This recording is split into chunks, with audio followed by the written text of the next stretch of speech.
राधे राधे। आपने channel subscribe ना किया हो तो प्लीज़ जल्दी जल्दी से सब्सक्राइब कीजिए और न्यू एपिसोड सुनिए। एपिसोड 411 चोरी चुपके।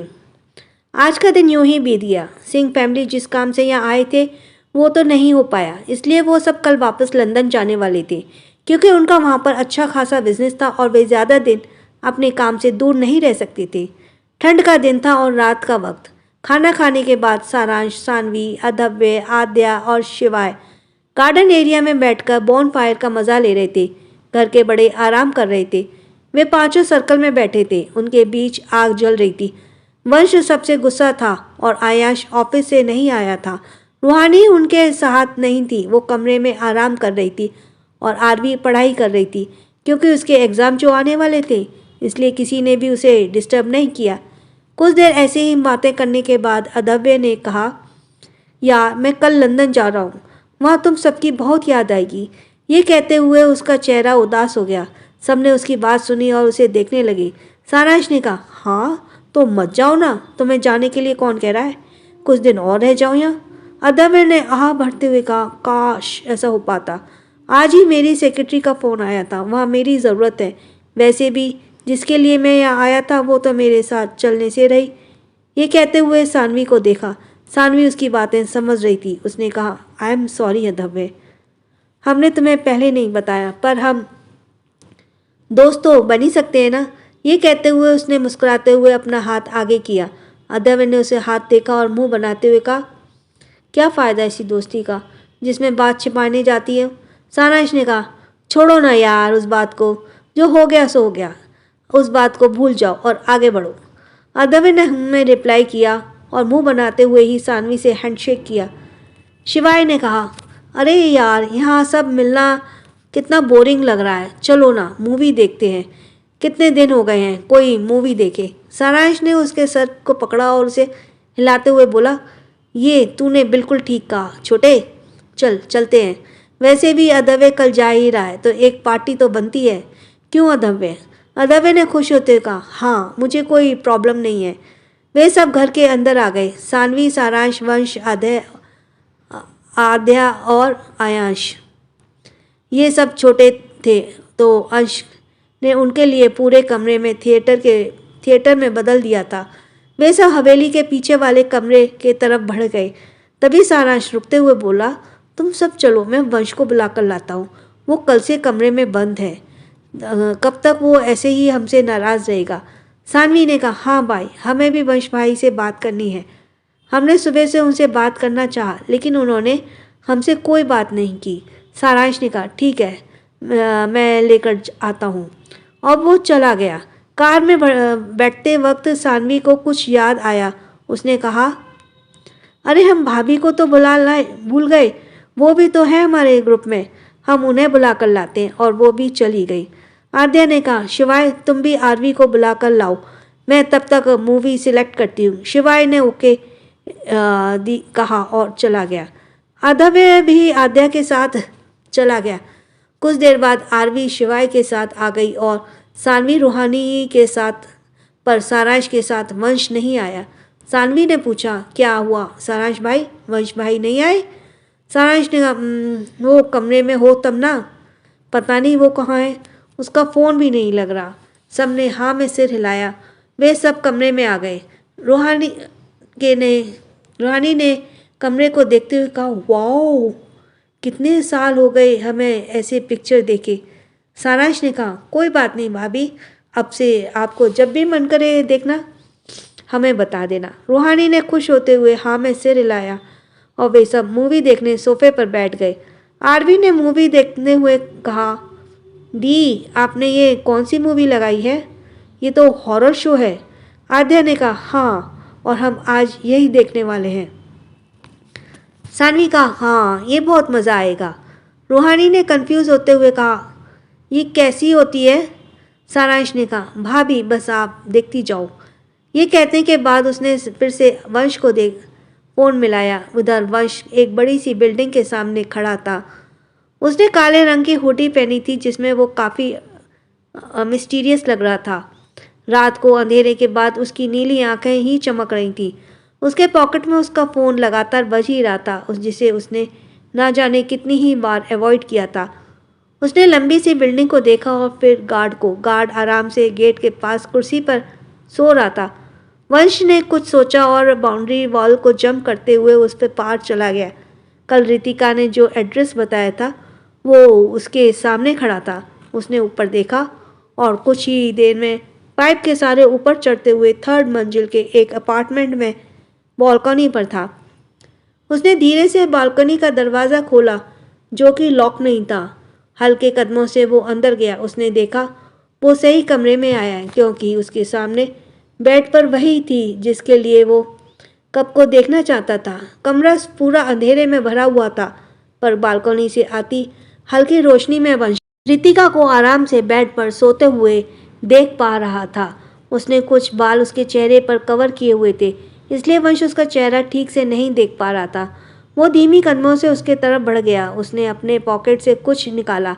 वो रितिका की ईयरिंग थी और जो कि कल उसके कार में गिर गई थी। उसने ईयरिंग को देखा और उसे टेबल पर रखने जा ही रहा था कि उसका पैर किसी चीज़ पर पड़ा, जिससे म्यूज़िक ऑन हो गया। शिट! वंश ने जल्दी से अपना पैर उससे हटा लिया, पर तब तक देर हो चुकी थी। म्यूज़िक की आवाज़ सुनकर रितिका की नींद खुल गई और वो उठकर बैठ गई। उसने डरते हुए कहा, कौन है? वंश को लगा था वो पकड़ा गया। वो कुछ कहने को ही था कि उसे याद आया रितिका देख नहीं सकती। वो चुपचाप उसी जगह पर खड़ा हो गया। अब रितिका काफ़ी घबराई हुई थी। उसने फिर से कहा, कौन है? मुझे पता है यहाँ कोई है। सलोनी दी, आप कहाँ हो? सलोनी दी। पर उसे कोई रिस्पॉन्स नहीं मिला। म्यूज़िक अब भी बज रहा था। रितिका के माथे पर पसीने की बूंदें जमा हो गई थी। उसने उसे साफ किया और हाथ बढ़ाकर कुछ ढूंढा। वंश ने उसे ऐसे करते देखा तो समझ था कि वो छड़ी ढूंढ रही होगी। वंश ने ईयरिंग पॉकेट में डाला और उसकी छड़ी जो जमीन पर गिरी थी उसे उठाकर धीरे से बेड पर रखने को ही था कि एक सफ़ेद फर वाली बिल्ली म्याऊं म्याऊं की आवाज़ निकालते हुए कूदकर बेड पर आ गई। वंश पीछे हट गया। वो बिल्ली रितिका के गोद में आ गई। रितिका ने उसकी आवाज़ सुनी तो रिलैक्स होते हुए बोली, ओह, ये तुम हो लिली? तुमने तो मुझे डरा ही दिया। उस बिल्ली का नाम लिली था। लिली वंश को घुरते हुए उसके गोद में बैठ गई। रितिका ने उसके सर को सहलाया और बेड के नीचे बज रहे रिकॉर्डर को ढूंढने लगी। जल्द ही वो उसके हाथ लगा। उसने उसे बंद किया और साइड में रखा चाहा, लेकिन वो टेबल से नीचे गिर गया। वो फर्श से गिरता वंश ने उसे कैच कर लिया। रितिका लिली के सर को सहलाने लगी क्योंकि वो वंश को देखकर घुर्रा रही थी, पर वंश अब भी वैसे ही उसके बेड के पास झुका हुआ था। उसके हाथ में अब भी रिकॉर्डर था। रितिका का चेहरा उसके चेहरे से कुछ ही इंच की दूरी पर था। वंश उसके सुंदर चेहरे बहुत अच्छे से देख रहा था। उसकी बड़ी बड़ी पलकें थी, आईब्रोज थिन, लाल होठ धीरे धीरे लिली से कुछ कह रहे थे। रितिका को जरा भी एहसास नहीं था कि उसके पास लिली के अलावा कोई और भी है। उसके इतने करीब है कि उसकी खुशबू को महसूस कर पा रहा था। उसके इतने करीब होने से भी वंश को दिल कुछ पल के लिए धड़कना भूल गया था। कुछ पल उसे देखते रहने के बाद उसने धीरे से रिकॉर्डर टेबल पर रखा और सीधा खड़ा हो गया और जाने के लिए मुड़ा। तभी उसे रितिका की आवाज़ आई, मुझे ऐसा क्यों लग रहा है यहाँ तुम हो वंश? वंश? ये कहानी है वन्या और यक्षित राय सिंघानिया की। वन्या की माँ उसे बहुत मारती है, पीटती है, उसे खाना भी नहीं देती है पूरा, और उससे घर का सारा काम कराती है। वन्या के पिता ने ये वन्या की माँ के बनने के बाद दूसरी शादी की थी, जिससे कि वो वन्या का ध्यान रख सके। लेकिन वह तो सौतेली माँ अपना सौतेलापन पूरा दिखाती है और उसके साथ बहुत ही ज़्यादा सौतेला व्यवहार करती है। एक दिन तंग आकर वन्या अपना घर छोड़ अपनी सहेली के पास चली जाती है। सहेली कहती है कि कम से कम आज हमारे एक दोस्त का जन्मदिन है क्लब में, उसे अटेंड कर लो, फिर चले जाना। वन्या इस बात के लिए राज़ी हो जाती है और वो क्लब चली जाती है। क्लब में वहाँ पे वो अपने कॉलेज के कुछ कुलीग से मिलती है जिन्हों के उसने पहले कभी उनकी मना किया था। उनको इनकार किया था। इसका वो बदला लेने के लिए वान्या की ड्रिंक में ड्रग्स मिला देते हैं और उसे कमरे में ले जाते हैं। वो वान्या के साथ कुछ गलत करने ही वाले होते हैं कि तभी वहाँ हमारे हीरो, हमारे स्मार्ट हीरो यक्षित राय सिंघानिया, जो बहुत हैंडसम हैं, जो बहुत पैसे वाले हैं, जो बहुत ही मशहूर है, अंडरवर्ल्ड के किंग हैं, उसे बचाते हैं। उसे बचा तो लेते हैं, लेकिन जब वो देखते हैं कि बचाते बचाते में ही वो लड़की बेहोश हो गई है, जिसे वो जानते भी नहीं हैं और उसे अकेले यहाँ छोड़कर भी नहीं जा सकते हैं, तो उसे वो फार्म हाउस पे ले जाते हैं और डॉक्टर्स को बुलाते हैं। डॉक्टर बताती है कि इसने काफ़ी दिन से ठीक से कुछ खाया पिया नहीं है, इसके शरीर पर बहुत सारे ताज़ा घाव हैं और इसकी केयर की बहुत ज़रूरत है। उसे दवाइयाँ और सप्लीमेंट्स दी जाती हैं। जब उसे होश आता है तब यही बिजनेसमैन यक्षित राय सिंघानिया उससे कहता है, मैंने तुम्हारी जान बचाई है, इसके बदले मुझे कुछ चाहिए, क्योंकि मैं तो फ्री में कुछ करता नहीं। तो उसके बदले में वह कहता है कि मुझे तुमसे कल शादी करनी है। शादी, वो बहुत परेशान हो जाती है। वो सोचती है एक जगह से निकली, ये तो मैं दूसरी जगह खाई में गिर गई। कहते हैं ना, गड्ढे में से निकले और खाई में गिर गए। लेकिन वो वहाँ से भागने की बहुत कोशिश करती है। इस बात को भांपते हुए यक्षित राय सिंघानिया वहाँ पे कड़ा पहरा कर देता है। दूसरे दिन यक्षित राय सिंघानिया की शादी उसी की दोस्त अवनी से होने वाली होती है, जो उसकी कॉलेज फ्रेंड होती है। यक्षित राय सिंघानिया ये शादी तो नहीं करनी चाहता, लेकिन वो किसी मजबूरन कारण अवनी से शादी करने वाला होता है और आखिरी मौके पे उसे पता पड़ता है कि वो शादी सिर्फ पैसे के लिए कर रही थी, शोहरत के लिए कर रही थी, अपने नाम के लिए कर रही थी। तो यक्षित राय को बहुत गुस्सा आता है, लेकिन उसके माता पिता उसे रोक देते हैं और उसे कहते हैं कि इसको सही टाइम पे एक्सपोज किया जाएगा। यक्षित जो है शादी के लिए तैयार करके वहाँ होटल में पहुँचता है। वहाँ शादी की सारी तैयारियाँ हो रही होती हैं और मंडप में बैठ जाता है। जैसे ही पंडित जी उसके लिए मांग में सिंदूर भरने को कहते हैं, तो वहाँ कुछ ऐसा होता है कि वो शादी रुक जाती है और हमारी जो हीरोइन है वन्या, वो आती हैं और दुल्हन के जोड़े में और उनसे यक्षित की शादी हो जाती है। शादी होकर वो घर जाती हैं। घर पे उनको वहाँ पे उनके दादाजी मिलते हैं, यक्षित के पिताजी मिलते हैं, छोटा भाई मिलता है, दो दोस्त मिलते हैं और साथ में काम करने वाले मिलते हैं जो उनके बहुत ही करीबी होते हैं।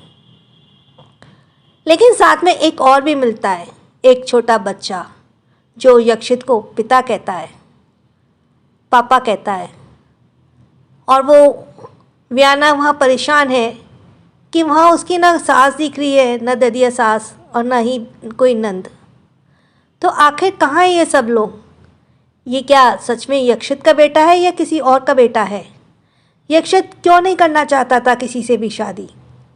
क्यों उसको वन्या से शादी करनी पड़ी? और भी ऐसी बहुत सी चीज़ों के बारे में जानने के लिए, बहुत सी बातों के बारे में जानने के लिए सुने सीओ's फर्स्ट वाइफ। सच में एक ये बहुत अच्छी कहानी है। आप पढ़ेंगे ना तो कहेंगे सच में बहुत अच्छी है। So thanks for listening me. छोटों को